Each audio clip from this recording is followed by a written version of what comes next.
Alright, for this particular problem, what we do is we basically are grouping each piece individually.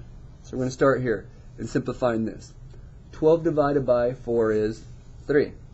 Cool, that one is easy. Next, look at the x's. Now, when we have a division, since these are both base x, what we do is we subtract the powers. So this is going to be x to the 5 minus negative 4. Which you don't have to write that, but it's nice to write it when you're doing notes so you can look back and understand what the heck you did. And y, when you divide, is going to be a subtraction as well when you divide, so the powers are going to be subtracted. So this is negative 6 minus 2. So we now have the 3 stays. 5 minus a negative 4 is actually plus, so it's 9. And negative 6 minus 2 is negative 8. Now, are we supposed to have negative powers? No. So my final answer is going to be 3x to the 9th over y to the 8th, because negative powers drop to the bottom. There's my answer. Number 2. In order to simplify this, we're going to factor top and factor bottom. So for the top, what you're going to notice, the top is a difference of squares. This is x minus 4x plus 4, because what you have here is x squared minus 4 squared. Do you guys remember difference of squares? And on the bottom, is there a greatest common factor? Yeah, 5. When I pull out a 5, 5 times what is 5x? That'd be x. 5 times what is negative 20? It's negative 4. Does anything cancel? Yeah. Don't those cancel? Giving you x plus 4 divided by 5.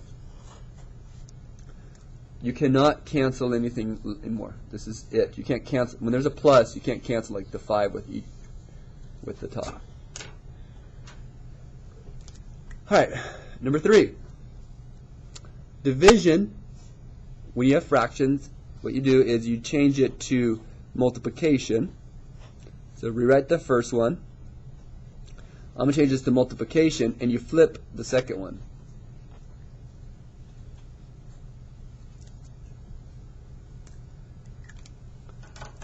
Alright.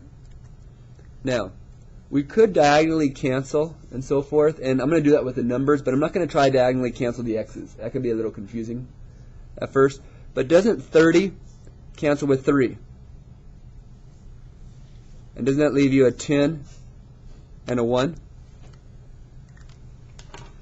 And then doesn't 5 cancel with this 10? Leaving you 2 and 1?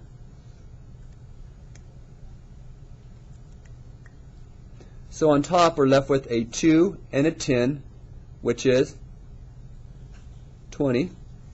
We're left with x to the 6 and a y. On the bottom, we're left with a y to the negative 4th and x to the negative 2nd. Now, I'm going to put the x to the negative 2nd first, so it's underneath the x. And the y, I'm going to put underneath the y. Oh, what about the number? Well, there's no number in front because that's 1 times 1, which is 1. You can put a 1 if you want. Go for it. Okay, does a 20 have anything to divide by? No.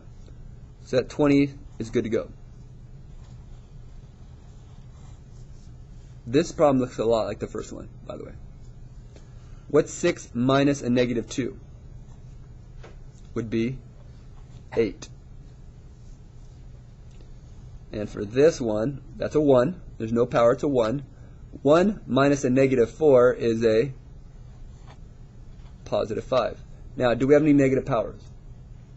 No. So my answer is simply that.